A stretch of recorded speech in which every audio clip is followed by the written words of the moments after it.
जय हिंद साथियों, कैसे हैं आप सभी। आशा करती हूँ आप सभी अच्छे होंगे। UP SI new requirement 2023 UP sub inspector में नई भर्ती आने वाली है 2023 में।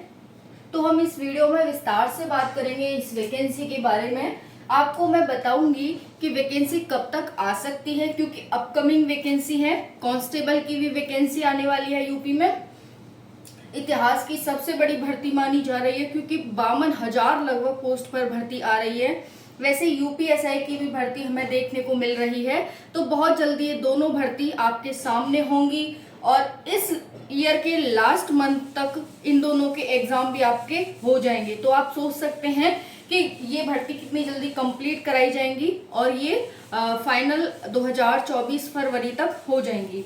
चलिए स्टार्ट करते हैं। ध्यान से वीडियो को देखना, एंड तक देखना, जिसमें इस वीडियो में आपको सिलेबस के बारे में, आपको फिजिकल के बारे में, सिलेक्शन प्रोसेस के बारे में, कितनी पोस्ट पर ये वैकेंसी आने वाली है इस बारे में, अप्लाई डेट कब तक आ सकती है, सारी जानकारी इसमें मिलने वाली है।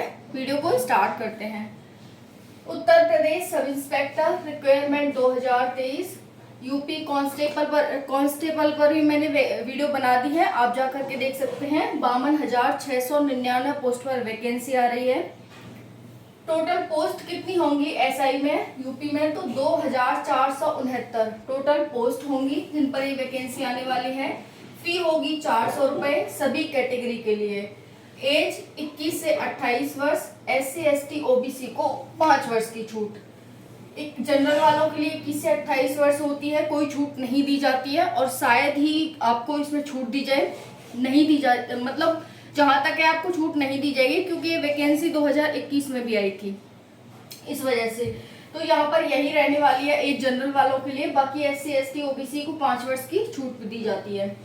क्वालिफिकेशन ग्रेजुएशन होनी चाहिए, किसी भी कॉलेज से, किसी भी स्ट्रीम से आप ग्रेजुएट हो तो आप इसके लिए अप्लाई कर सकते हैं।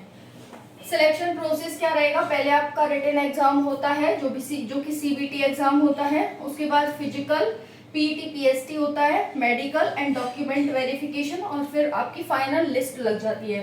तो ये आपका सिलेक्शन प्रोसेस रहेगा। मोस्ट इंपॉर्टेंट रोल प्ले करता है सिलेक्शन प्रोसेस आपके सिलेक्शन में, क्योंकि आपको पता होगा कि पहले हमारा रिटन होगा, उसके बाद फिजिकल, मेडिकल, डॉक्यूमेंट और फिर फाइनल लिस्ट आएगी।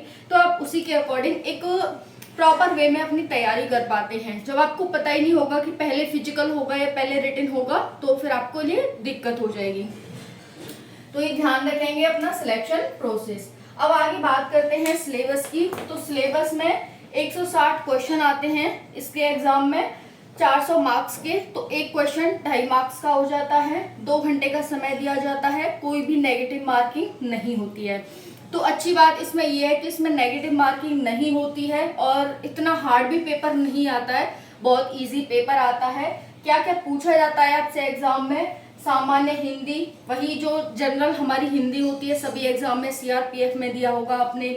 बाकी और भी हमारे एग्जाम होते हैं, उनमें अलंकार, पर्यायवाची, मुहावरे, विलोम शब्द, संधि के भेद, कौन सी संधि है, ये सब आते हैं।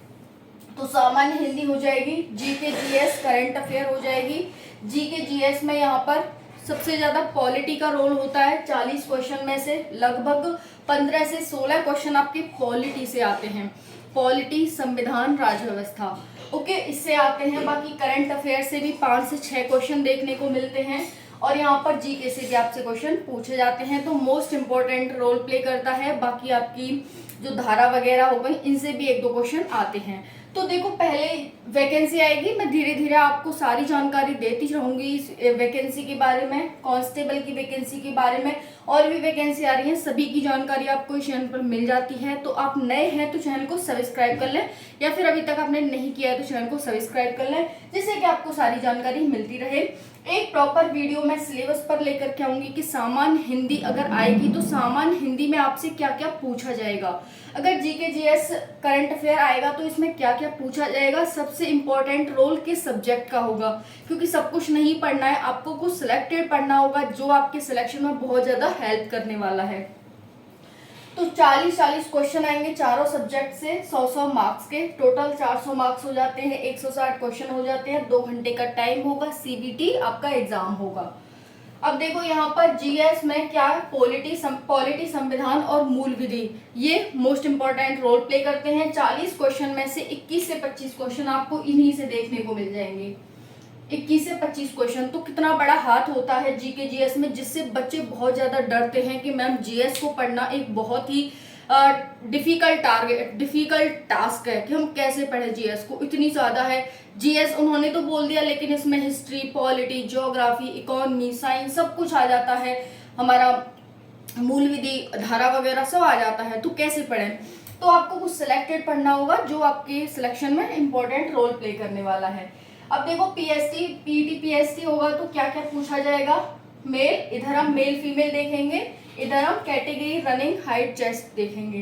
तो देखो यहाँ पर मेल के लिए जो मेल में कैटेगरी कौन कौन सी है, जनरल, ओबीसी और एससी।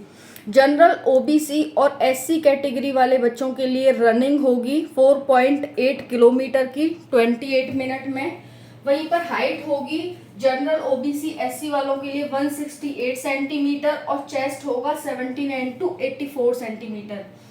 मेल के लिए जो एसटी मेल है उनके लिए रनिंग 4.8 किलोमीटर 28 मिनट में, हाइट 160 सेंटीमीटर होगी, 8 सेंटीमीटर कम है, चेस्ट होगा 77 to 82 सेंटीमीटर।